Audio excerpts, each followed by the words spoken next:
সামনে যে কোনো ইন্টারন্যাশনাল ট্রিটি, আন্তর্জাতিক চুক্তি খোলাখুলি ভাবে জানিয়ে দিতে হবে। প্রবাসী ভাইরা যদি 100 কোটি টাকা পাঠায় সেটা আমরা খেয়ে ফেলবো, আমরা নিয়ে দেবো, কিন্তু তারা ইলেকশন করতে চাইলে আমরা ইলেকশন করতে দিব না, এইটা কিন্তু ঠিক না। মানুষের জন্য সংবিধান, সংবিধানের জন্য মানুষ না।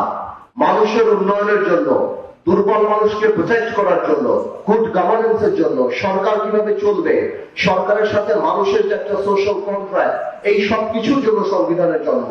কিন্তু এই সংবিধানকে ব্যবহার করে বারবার মানুষের উপর অত্যাচার করা হয়েছে।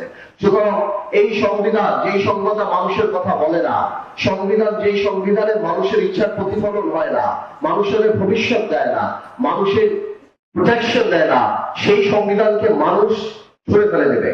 মাঝে মাঝে দেখি সাবেক প্রধানমন্ত্রী বলে উনি এখনো রাষ্ট্রপতি, উনি এখনো প্রধানমন্ত্রী আছেন।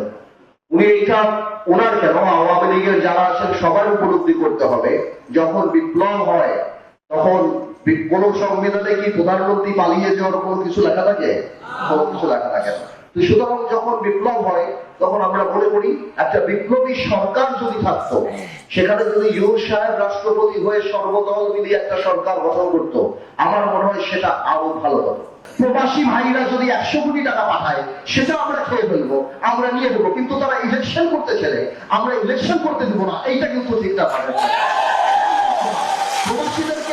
প্রবাসীদেরকে সম্মান করা মানে এয়ারপোর্টে লঞ্চ করা, প্রবাসীদের সম্মান করা মানে তাদেরকে ভালোবাসা, যাতে করে আমরা ফিল করি ওই ভালোবাসার সাথে সম্মান আসবে।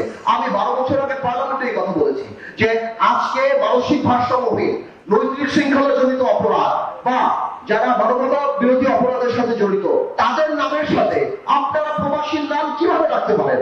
এই প্রবাসী, এটা তো তাদের জন্য ইনসাল্ট। ঠিক আছে, আপনি সেটা নিয়োগ করে দেন। আমরা জানি সবাই খালি টাকা চুরি করার জন্যই ডুয়েল পাসপোর্ট দেয় না, বিদেশে পালানোর জন্যই দেয় না। অনেক মানুষই বিদেশে থাকে, সেখানে বিদেশে ভালো করে ব্যবসা বাণিজ্য করার জন্য তারা ডুয়েল পাসপোর্ট নেয়। এইবার 17 বছরে আমরা দেখেছি পার্লামেন্টে কিভাবে দেশ বিক্রির পায়তারা, আদানি চুক্তি থেকে আরম্ভ করে অন্যান্য কিছু। আমি মনে করি যেই চুক্তিগুলি হয় শুধুমাত্র রাষ্ট্রপতির কাছে প্রধানমন্ত্রী যাবে আর নিয়ে আসবে, রাষ্ট্রপতিকে দেখাবে, জনগণের সামনে যে কোনো ইন্টারন্যাশনাল ট্রিটি, আন্তর্জাতিক চুক্তি খোলাখুলি ভাবে জানিয়ে দিতে হবে। জনগণ জানতে চায় জনগণ কি দিল, জনগণ জানতে চায় জনগণ কি পেল। বাংলাদেশ স্বাধীন, বাংলাদেশ সার্বভৌম দেশ, আমরা কোন দেশের অধীনে না, আমরা সবার সাথে বন্ধুত্ব করতে রাজি। at the same time we must make sure we have our heads high। আমাদের মাথায় রাখতে হবে আমরা সসম্মানে জানি সবার সাথে সেই সম্পর্ক রাখতে পারি। কোন স্বামী স্ত্রীর সম্পর্ক কারোর সাথে নাই, কোন বড় ভাই ছোট ভাই সম্পর্ক কারোর সাথে নাই।